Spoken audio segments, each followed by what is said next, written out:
Me and the blues. Blues. Me and the blues. The blues. Me and the blues. The blues. We went and watched Sinners today. We did. Fabulous. Fabulous. Absolutely great film. Absolutely great That is film. that is not the one word I used to describe it, but it No? was. No, it was good. I mean, it was amazing, but I wouldn't say fabulous because it's a bit. I'd use exquisite probably. Exquisite. Exquisite. Phenomenal. I don't know. That is a big word. Delectable.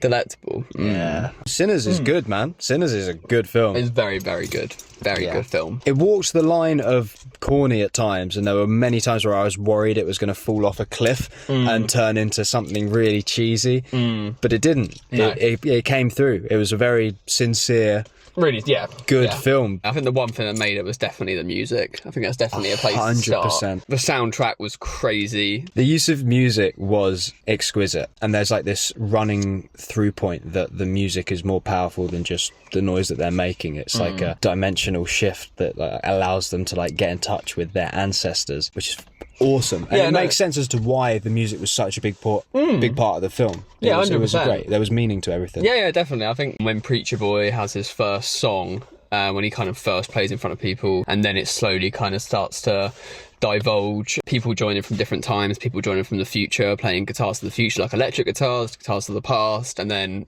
as you kind of go around the room, people are dancing and people from all times are there. But I wanted to know what you thought about it, to be fair, because I didn't think you'd like that. That was the one moment that I was so scared that the film was going to lose me. I thought you were going to... I was like, oh. Yeah, it was on the line. It was cool. It was cool. Like, as we were travelling around, we were seeing people from different eras, and the song that he was playing was morphing into the different styles of music from all of the different eras, and that was a very cool thing to do musically. As a musician, I appreciated that a lot. But it did walk the line of like semi corniness, and the only reason it wasn't is because the rest of the film held that energy. It did feel like it kind of took you out of the movie. I guess it was meant to do that. It was a big tonal shift because up until then, it must have been like Act 2 probably that happens. Sure, it's a big tonal shift because it feels like a period piece up until then. It does, and it does very well with that as well, extremely well. We went to see it with our partners. Mine hadn't seen the trailers or anything for this film, so she had no idea about the twist, and was genuinely convinced it was just a period piece. I'm sure. Until the end. Yeah, I mean, that's the thing. But then again, like, it does have these kind of dark moments in it, and obviously the soundtrack does add to that, like going back to the music. Like, you have these simple kind of drama scenes, but the music just adds everything to it. I don't even know how you compose a track like that. I don't know how to say his last name, but his first name's Ludwig. Did Black Panther, did Creed, did Tenet, and you just know when there's a good composer on there. You can just tell. It literally brings the movie up by like a couple of ratings. It's the thing you don't notice, but accentuates everything. If you notice it. The music again was a massive part of the entire movie, not just as a soundtrack. And I do feel like if you take that away, it would have. It would nowhere near as good if the music wasn't as big of a part. But it literally was the integral part of the film. It was pretty much the sole plot. It's just me and the blues. It's just me and the blues. In terms of the villains, if you like, of the film, they are vampires. There's not really much to tell. They are just vampires. They come from we don't know nowhere. Yeah. We don't know. No, it's cool. We don't need to know. We don't need to know. That's the good thing about it. And we didn't know what they were at first. Obviously, it gets revealed later, the vampires, but they also have music. We obviously sung his song before they kind of attacked. I wasn't a huge fan of that bit. Which bit? When the Irish guy sung his Irish song. Really? I didn't think that worked. Outside, when they were standing outside? Why not? I just didn't think the song worked for this. I think that was the point. Yeah, fair. I was just, I mean... It's just a massive contradiction to absolutely everything that was going on in there. It was so jank and out of place. It was. Disconcerting. It was like, oh, these guys don't belong here. Yeah, it was. And it was also from a different time. Yeah. That was the main thing. But he was from a different time as well. I know. And they also kind of started by singing like pirate songs almost, kind of going from the past. Shanty vibes. Yeah, it was very shanty. And on that note of them waiting outside, there's so many hints dropped throughout that they are vampires. But you expected the film to elevate itself above them being vampires. I assume that there was just going to be this air of mystery. You don't know what they are, maybe demons, because it's very religious, this film. So you're under the assumption that, this is going to be some sort of demonic presence due to all of the religious usage in the film. However, they're asking for permission to come in. They don't like garlic. There's small things that aren't shoved in your face that you should be able to put together, which then, when you find out, these are just straight up vampires in the film. I thought that was a great twist. It was a good twist. It would have been quite nice to have it just as the hate. I did like that. That's what they originally called them. Didn't know what they were, so she referred to them, one of the characters referred to them as the hate, which was a really nice name for them. I'm guessing that they can't enter. That must be something that runs with vampires. I've never heard of it, though. It was cool that they were just straight up vampires and they didn't have anything to do with the religious aspect of the film, because the main character struggles with his religious ties throughout the film, and there comes a point towards the third act where he believes that his faith is going to save him from these creatures, because he's saying religious passages to them in hopes to ward them off, and they start saying them back to him. And these vampires are saying, I used to believe in God back in the day, all these fairy tales. And it's quite ballsy for the film to just straight up say there's no God, there's no nothing, there's just man and beasts. But then it's that revelation that allows him to then set himself free of the shackles of his current life and go and live his life as a musician. You know, a bit of context, his father's a priest, essentially, and he's obviously been told he has to go down that route. He doesn't want to. He wants to be a blues singer, but he does have that kind of argument with himself in the film. I did feel like at the end, when he's saying that and then he dunked him in the water, I do feel like they were trying to refer to some kind of baptism there, maybe a baptism out of religion rather than into religion, which was quite nice. That the vampire was kind of doing that to him while he was saying the Lord's Prayer. I feel that definitely was a defining moment for him, and it was cool how they showed 100%. that. What did you think of the acting? Everyone they were on their A game on this. Everyone was on their A game in terms of standouts. Like Michael B. Jordan was really good as both characters. Like, if you can say anything against him at all, really, he absolutely smashed it. Haley Steinfeld was really good. I thought her accent was on point. I did not think it would be that good. No kind of discrepancy in the flow of her accent. Her acting was sensational as well, especially when she became one of the vampires halfway through the film, roughly. And she changed facial expressions, mannerisms, all that kind of stuff. It seems to be a trend at the moment that we're noticing of actors playing two characters. Michael B. Jordan did an absolutely fantastic job. They were two very different characters, and he was so believable as both of them. I feel like a lot of the shots with both Michael B. Jordan's characters in, I think they went to next level lengths. There were a lot of shots where they kind of shook hands or they hugged. That was one thing I did want to comment on. Is so many films when you have one actor playing two different people in the film, it always feels like they're making a big deal out of the fact of like, oh look, they're both on screen at the same time. Isn't that cool? And it's always a stationary shot. Whereas this film, they're on screen at the same time so many times. Yeah. They're just so casual about it. They're just like, this is just this part of the film. Yeah, as you say, a lot of the times in films, you can explicitly tell they've just cut the frame. They just cut it and put two together. Yeah. But that's the great thing. You have no idea how they did it. You're lost in the movie magic. And that's one thing that I really felt with this. I was lost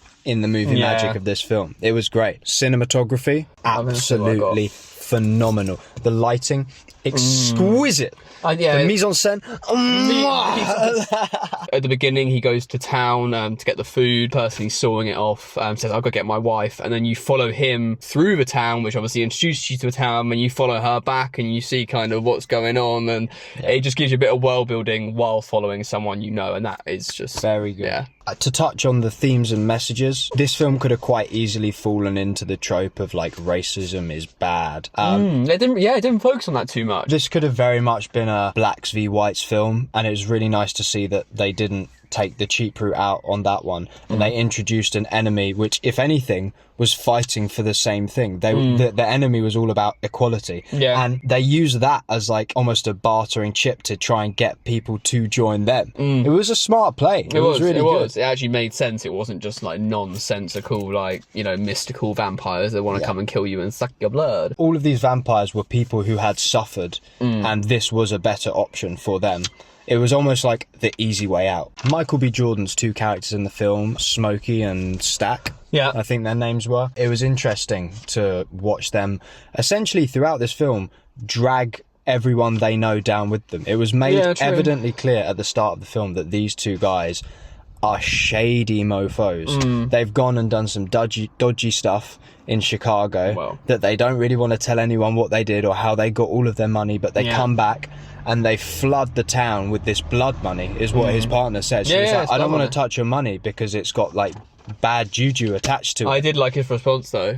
She was like, I don't want to touch your money, it's got blood on it. He's like, all money's got blood on it. Facts. It was, especially in that time. But she was right. Evil followed that money, and everyone that they dragged into their plan, no one wanted to be involved in it at first, but with their slick talking, they convinced everyone to be a part of this grand opening of this club, and as a result of them being tempted, they all got dragged down with them. Apart from the main character who managed to escape because he stayed pure and all he wanted to do was play his music. Following on from the scene where the music changes through the ages, they pan up and the building starts to burn.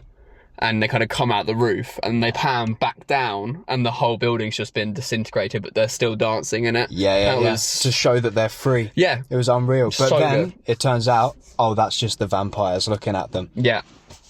The props and the costumes were really, really good. Especially his guitar, that looked sensational. It was extremely immersive. And honestly, one thing I was going to say is, the end was just really good. Yeah. And I'm really not a fan of endings at all. I never really like endings, but they got it spot on.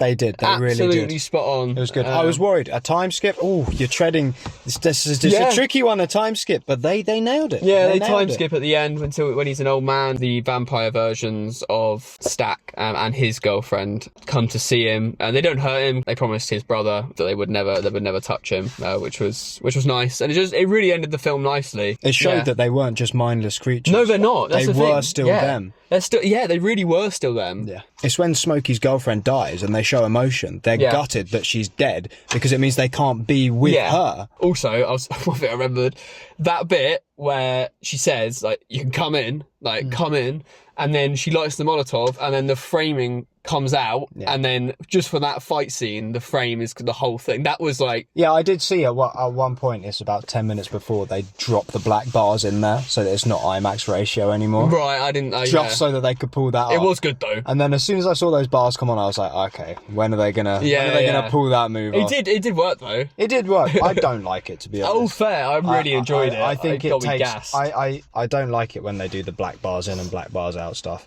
It reminds me that I'm watching a movie sometimes. I'm like, oh, look, they did a thing with the bars. Okay, cool. Like, I don't know. But that's just me. Look, I enjoyed it. People seem to like that, but It's just great. I was just like, yeah, let's go. The soundtrack was definitely the standout for me. And the acting. Those two things. Yeah. And the plot.